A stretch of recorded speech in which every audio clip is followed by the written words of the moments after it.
Hello students, today we are going to discuss about the barriers of communication. इससे पहले वाली videos में हमने कम्युनिकेशन के लेवल्स, टाइप्स, एलिमेंट्स और टेक्निक्स डिस्कस की हैं, जिसकी जो लिंक है वो मैंने इस वीडियो के डिस्क्रिप्शन बॉक्स में डाल दी है। अगर आप पार्ट 1, 2, 3 एंड 4 देखना चाहते हैं तो आप लोग डिस्क्रिप्शन बॉक्स से लिंक पे क्लिक करके देख सकते हैं। और आज की वीडियो में हम डिस्कस करेंगे कि कम्युनिकेशन के बैरियर्स क्या होते हैं। सबसे पहले बैरियर वर्ड का मीनिंग क्या होता है। Barrier anything that prevents information to reach its destination, यानी कि जब हम कम्युनिकेट करते हैं, जब हम अपना मैसेज किसी रिसीवर को सेंड कर रहे होते हैं और कोई चीज़ एज अ बैरियर एक्ट करे, यानी कि रुकावट की तरह एक्ट करे और उस कम्युनिकेशन के प्रोसेस को होने ना दे, तो वो चीज़ होती है बैरियर। बैरियर का सिंपल मीनिंग रुकावट होता है, जो कि कम्युनिकेशन के प्रोसेस में रुकावट पैदा करे, कम्युनिकेशन ना होने दे, वो होती है बैरियर।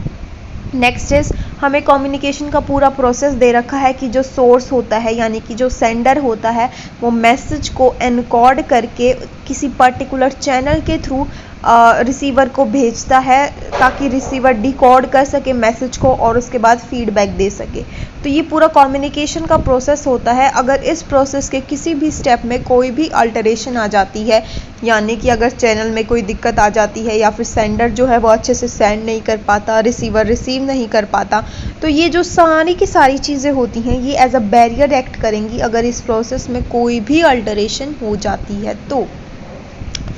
फ्रीक्वेंटली ऑब्जर्व बैरियर्स के अंदर सबसे पहला बैरियर है physiological barrier. Next one is psychological barrier, cultural barrier, language barrier, organisational barrier and physical barrier. Physiological barriers को सबसे पहले डिस्कस करते हैं। फिजियोलॉजिकल बैरियर्स होते क्या हैं। फिजियोलॉजिकल बैरियर्स में result from the receiver's physical state, मतलब इसमें जो रिसीवर होता है हमारा, जिसको मैसेज हम भेज रहे होते हैं, उसकी फिजिकल स्टेट कैसी है। For example, a receiver with reduced hearing may not grasp to entirety of a spoken conversation, especially if there is significant background noise, यानी कि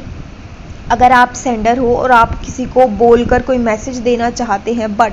जो रिसीवर है उसके सुनने की क्षमता कम है, उसको ईयर में कोई प्रॉब्लम है जिसकी वजह से वो ध्यान से अच्छे से नहीं सुन पाता और आसपास नॉइज़ भी बहुत ज़्यादा हो रही है बैकग्राउंड में, तो उसकी वजह से जो रिसीवर है वो आपके मैसेज को अच्छे से सुन नहीं पाता है और ये कम्युनिकेशन के बैरियर की तरह एक्ट करता है। तो फिजियोलॉजिकल बैरियर में मेनली आता है कि जो रिसीवर है उसकी जो फिज़िकल स्टेट है वो कैसी है, उसके जो ईयर्स है वो अच्छे से प्रॉपर वर्क कर रहे हैं या फिर नहीं कर रहे। ऐसे ही अगर आप फिजियोलॉजिकल स्टेट में देखें तो सेंडर की फिजिकल स्टेट भी आ सकती है। फॉर एग्जांपल, अगर सेंडर जो है वो अगर मैसेज लिख कर भेज रहा है तो वो अच्छे से लिख नहीं पा रहा, उसके राइटिंग में कुछ दिक्कत है, या फिर अगर वो बोल के ओरल मैसेज दे रहा है तो उसकी ओरल स्पीकिंग स्किल्स अच्छी नहीं है, या फिर वो बोल नहीं सकता, बचपन से उसकी कॉग्निटिव कोई डिसेबिलिटी है जिसकी वजह से वो बोल नहीं सकता।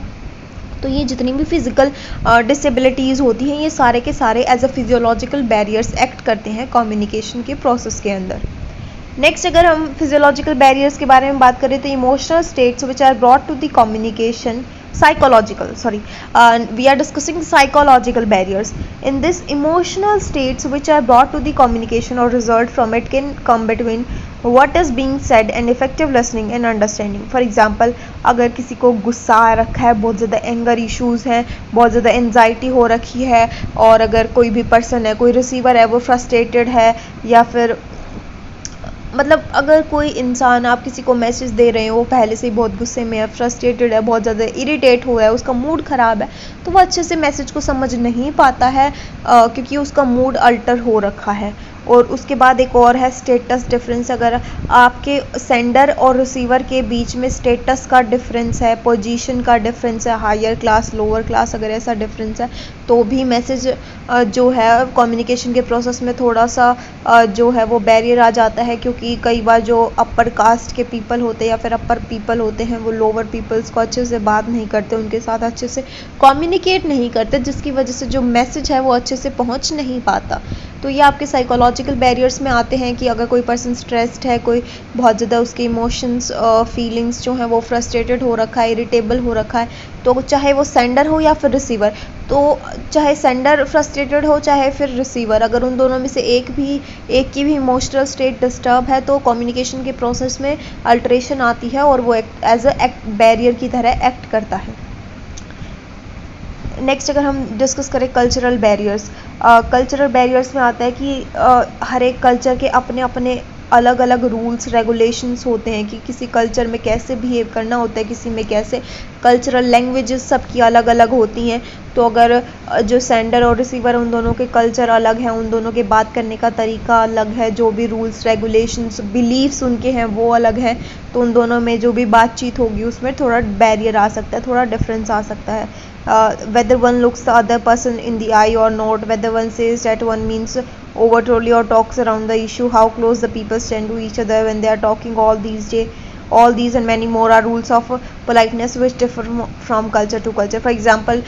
कुछ cultures पे क्या होता है, जो लोअर क्लास के पीपल्स होते हैं उनको ये रूल होता है उनके लिए कि जब वो अपर क्लास लोगों से बात करेंगे तो आई टू आई कांटेक्ट नहीं करेंगे, अपनी गर्दन नीचे करके अपनी आंखों को झुकाए रखेंगे। तो इन सब चीज़ों की वजह से कम्युनिकेशन जो है वो अफेक्ट होता है, क्योंकि जब आई टू आई कांटेक्ट नहीं बनेगा, फेस टू फेस इंटरेक्शन नहीं होगी, तो अच्छे से कम्युनिकेशन जो है वो उन लोगों के बीच में नहीं हो पाएगी। ऐसे बहुत से रूल्स रेगुलेशंस होते हैं। फॉर एग्ज़ाम्पल,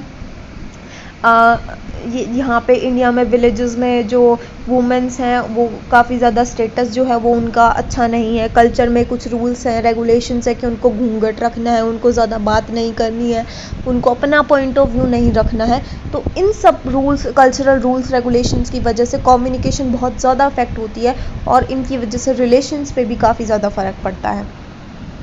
नेक्स्ट अगर हम बात करें लैंग्वेज या फिर सेमेटिक बैरियर्स की, इंडिया में हमारी ऑलमोस्ट 28-29 स्टेट्स है और वहाँ पे अपनी अलग अलग लैंग्वेज बोली जाती है। बट अगर राजस्थानी बोलने वाले गुजरातियों से बात करें इन गुजराती लैंग्वेज, मतलब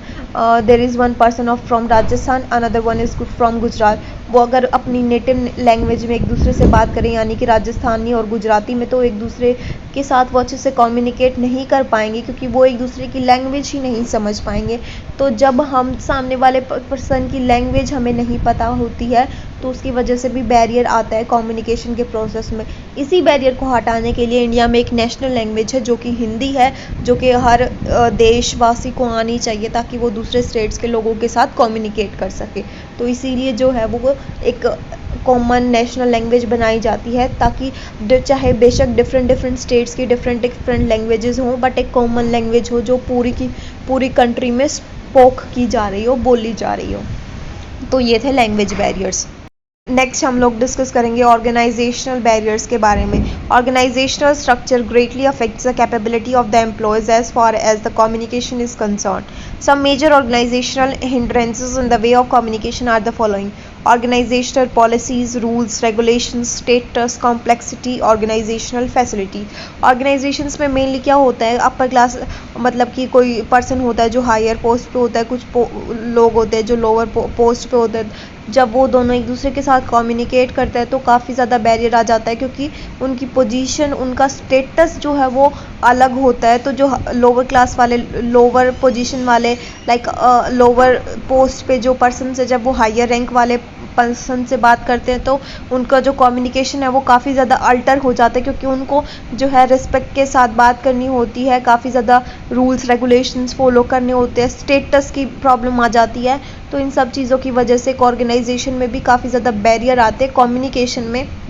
मेनली आप जब फॉर एग्ज़ाम्पल आप जब अपने टीचर से बात करते हैं तो आप अलग तरह से कम्युनिकेट करते हैं, अलग तरह से बात करते हैं, किसी भी अगर कोई भी बात करते हैं। बट अगर आप अपने फ्रेंड्स के साथ बात कर रहे होते हैं तो आपके बात करने का तरीका अलग होता है। तो जब कोई लोअर पर्सन जो है वो हायर पर्सन रैंक वाले पर्सन से बात करता है तो काफ़ी ज़्यादा बैरियर्स आते हैं कम्युनिकेशन में। उन्हें बहुत ज़्यादा सोच समझ कर बात करनी पड़ती है क्योंकि उनका स्टेटस, कुछ फैसिलिटीज़ ऐसी प्रोवाइड होती है जो सिर्फ हायर रैंक वाले लोगों को होती हैं, लोअर रैंक वाले लोगों को नहीं होती, जैसे कि अपना अलग से ऑफिस। तो इन सब चीज़ों की वजह से काफ़ी ज़्यादा कम्युनिकेशन जो है वो अफेक्ट होता है।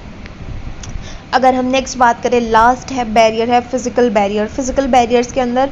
एक्सटर्नल और इंटरनल एनवायरनमेंट दोनों तरीके के जो बैरियर्स हैं वो इंक्लूडेड होते हैं, जैसे कि large working areas physically separated from others. अगर आपकी जो वर्किंग एरियाज़ है वो बहुत ज़्यादा लार्ज है जिसकी वजह से आप फिज़िकली सेपरेटेड हैं दूसरे लोगों से, और अगर वहाँ पे लाइटनिंग बहुत ज़्यादा पुअर है, स्टाफ की शॉर्टेज है, ऑफकोर्स स्टाफ की शॉर्टेज होगी तो आपके ऊपर वर्कलोड ज़्यादा आएगा, आप ज़्यादा फ्रस्ट्रेटेड होगे, तो उसकी वजह से अगर आप ज़्यादा आपका फिर साइकोलॉजिकल मूड ख़राब हो गया तो आप किसी से क्या ही बात करोगे, ऑफकोर्स आपका कम्युनिकेशन प्रोसेस जो है वो अफेक्ट होगा। फिर आते हैं आउटडेटेड इक्विपमेंट्स। कुछ इक्विपमेंट्स ऐसे हैं जो आउटडेटेड हो गए हैं, यानी कि पुराने हो गए हैं, उनमें एडवांसमेंट नहीं आई है, तो उनकी वजह से भी, जैसे कि आप आजकल जो है वो नए मोबाइल फ़ोन्स चल रहे हैं जिनकी वजह से आप एक सेकंड में दूर किसी विदेश में बैठे आदमी से भी बात कर सकते हैं, मैसेज पहुंचा सकते हैं। बट अगर आप इक्विपमेंट्स पुराने वाले यूज़ करेंगे, वो जो आपके पास वो STDs पे फ़ोन्स होते थे, अगर आप उनको यूज़ करोगे तो काफ़ी ज़्यादा मुश्किलें आएंगी कम्युनिकेट करने में दूसरे लोगों से जो बहुत ज़्यादा दूर हैं, आप उनके साथ वीडियो कॉल नहीं कर पाओगे। तो इनकी वजह से भी काफ़ी ज़्यादा बैरियर आते हैं जब आप आउटडेटेड इक्विपमेंट्स को यूज़ करते हैं, जबकि न्यू इक्विपमेंट्स जो हैं वो मार्केट में अवेलेबल हैं। तो ये सारे जो थे वो आपके फिज़िकल बैरियर्स थे। इसके अलावा ये बैरियर्स जो हैं वो बहुत ज़्यादा कॉमन है, cultural barrier, language barrier, physical psychological barriers and physiological barriers. इसके साथ साथ अगर किसी का मूड ख़राब है, किसी को बहुत ज़्यादा एंगर आ रखा है, किसी की कम्युनिकेशन स्किल्स खुद से अच्छी नहीं है, कोई बहुत ज़्यादा ओवर कॉन्फिडेंट है, या फिर बहुत कॉन्फिडेंस ही नहीं है, या फिर कोई बहुत ज़्यादा किसी के ऊपर डिपेंड है, टू डिपेंडेंट, और या फिर कोई बहुत ज़्यादा इंडिपेंडेंट है, तो कोई भी चीज़ अगर किसी पर्सन के अंदर एक्सेस में है या फिर बहुत ज़्यादा डिक्रीज़ हो गई है नॉर्मल लेवल से, तो उसकी वजह से वो पूरा उसका जो इमोशनल और साइकोलॉजिकल सेंस है वो अफेक्ट होता है, जिसकी वजह से उसकी जो कम्युनिकेशन का प्रोसेस होता है वो भी अफेक्ट होता है और वो एज अ बैरियर एक्ट करता है। तो गाइज़, आज हम लोगों ने डिस्कस किया कि कम्युनिकेशन के बैरियर्स क्या क्या होते हैं। अगर आप लोगों को इसमें कोई भी डाउट है तो कमेंट बॉक्स में कमेंट कर सकते हैं। कम्युनिकेशन से रिलेटेड अगर और वीडियोस आपने देखनी है तो वीडियो के डिस्क्रिप्शन बॉक्स में मैंने लिंक डाली है, वहाँ से आप देख सकते हैं। Thank you guys for watching the video and don't forget to like, comment, share and subscribe nursing education.